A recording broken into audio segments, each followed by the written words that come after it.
అండి దిలీప్ గారు. ఎస్ మల్లేశ్వర్ గారు, నేను మీ దగ్గరకు వచ్చే ముందు ఒకసారి దిలీప్ గారు వర్షన్ తీసుకొని నేను మీ దగ్గరకు వస్తాను.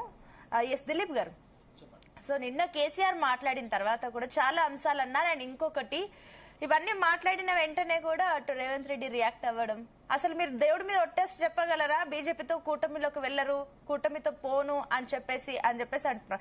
ఎందుకు ఈ క్వశ్చన్ రేజ్ అయింది? నిజంగా అట్లాంటి ఏమైనా ఉన్నాయి? ఇందాక వెంకటరెడ్డి గారు అయితే నో అన్నారు, బట్ మీ క్లారిటీస్ కూడా ఒకసారి. రేవంత్ రెడ్డి గారికి కొంచెం తెంపుడుగలం ఆశ ఉన్నట్టున్నది. అన్ని ప్రయత్నాలు చేసి కనీసం ఇట్లనన్నా ప్రజలలో నెగిటివ్ చేయాలని ఒక భ్రమ ఉన్నది. అసలు ఈ ఓట్ల గురించి తిట్ల గురించి రేవంత్ రెడ్డి గారు ఎంత తక్కువ మాట్లాడితే అంత మంచిది.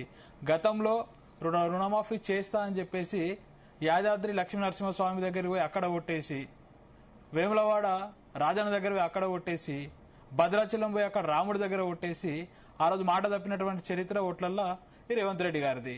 ఇక తిట్ల గురించి మనం ఎంత తక్కువ మాట్లాడకూడదు అంత మంచిది. గతంలో కూడా నేను ఓడిపోతే, రాజకీయాల్లో ఓడిపోతే, ఎమ్మెల్యేగా ఓడిపోతే రాజకీయ సన్యాసం చేస్తా అన్నది ఎవరు? తర్వాత మళ్ళా రాజకీయాల్లో పార్టిసిపేట్ చేస్తూ, ఎలక్షన్లో పార్టిసిపేట్ చేస్తూ ఈరోజు ముఖ్యమంత్రిగా కొనసాగుతుంది ఎవరో ప్రజలందరూ గమనిస్తూ ఉన్నారు. అంటే తన మాటకు అంత శాంటిటీ ఉందని చెప్పేసి ఈ వేదిక ద్వారా మరొక్కసారి గుర్తు చేస్తా ఉన్నా.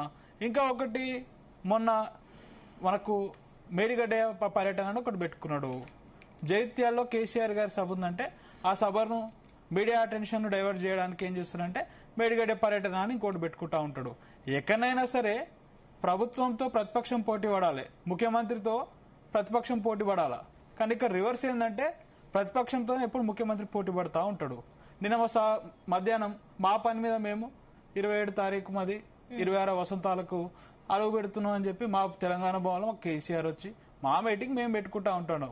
కానీ ఈయన దాన్ని మీడియా డైవర్షన్ అనేది అటెన్షన్ చేయాలని చెప్పేసి అటెన్షన్ డైవర్ట్ చేయాలని అన్నాడు కదా. ప్రజా ప్రభుత్వం కాదు పనికిరాని ప్రభుత్వం అన్నారు కాబట్టి వెంటనే సీఎం రియాక్ట్ అయ్యారు. మీరు ఒకసారి చూడండి, ఫస్ట్ ఎవరు చిట్చాట్ చేసిరు, చిట్చాట్ ఎప్పుడైంది చూడండి. తర్వాతనే కేసీఆర్ గారు ఎప్పుడైనా బయట మాట్లాడిండ? కేసీఆర్ గారు ఇంటర్నల్ మీటింగ్ పెట్టుకున్నాడు. దానికన్నా ముందే మన సీఎం గారు చిట్చాట్ ఉంటుంది. సీఎం గారు చిట్చాట్ అనేది ముందైంది. అరే కేసీఆర్ గారు వచ్చి మేము గిచ్చలేదు, తను గిచ్చక ముందు ఎగరబట్టే ఇది ఏదని చెప్పేసి. మేము చెప్పేది ఏంటంటే నిన్న మార్నింగ్ ఏం ప్రోగ్రామ్ పెట్టుకున్నారండి? ఇద్దరు ఎమ్మెల్సీలది ప్రమాణ స్వీకారం పెట్టిన. ఎందుకంటే కేసీఆర్ న్యూస్ వస్తా ఉంది, పక్కకు నాదో న్యూస్ రావని చెప్పేసి. మధ్యాహ్నం ఆయన కేసీఆర్ మాట్లాడనే లేదు, వచ్చి ఆయనే వచ్చేసి ముందల చిట్చాట్ అని చెప్పేసి ఇష్టమున్న లీకులు. అసలు కేసీఆర్ గారు తన పేరన్నది ఇస్తుండా అండి? ఎందుకు ఇంతగానో వెంపర్లాడుతా ఉన్నాడు ముఖ్యమంత్రి గారు అని చెప్తా ఉన్నాం. సాయంత్రం కాళేశ్వరం మీద ఏదో సమీక్ష అని చెప్పేసి మేడిగడ్డ మీద సమీక్ష పెడితే అదొక లీకు. అంటే తను ఏం చేస్తలేదండి, కంటెంట్ ఉన్నాడు కేసీఆర్. ఈ అంతా మేనేజ్మెంట్ చేస్తా రేవంత్ రెడ్డి. పేరు తీయకుండా మాట్లాడడం, పేరు తీయకుండా తిట్టడం కావాలనా కేసీఆర్ చేస్తుంది? కేసీఆర్ గారు కావాలని ఏం చేస్తారండి?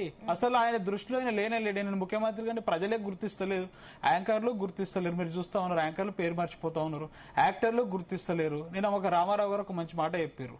ఏంటంటే ముఖ్యమంత్రి గారి పరిచయ వేదిక అని చెప్పేసి ఇవి రాష్ట్రం అంతా ముఖ్యమంత్రి గారిని పరిచయం చేసే ఒక కార్యక్రమం పెట్టాలని చెప్పేసి మేము కోరుతా ఉన్నాం. ఎందుకంటే అందరు గుర్తిస్తలేరు. నేను ప్రజలే గుర్తించేది, కేసీఆర్ గారు ఎందుకు గుర్తిస్తారండి? సరే, ఓకే అండి.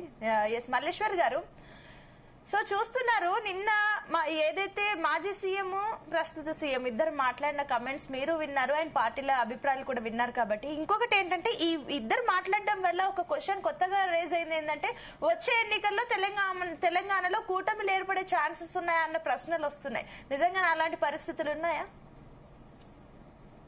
ముందుగా ప్యానల్లో ఉన్నటువంటి మిత్రులకు మరి ఈ తెలుగు ప్రశ్నలు నమస్కారం. అయితే ఇది కొంత నిన్న జరిగినటువంటి చర్చ ఏంటంటే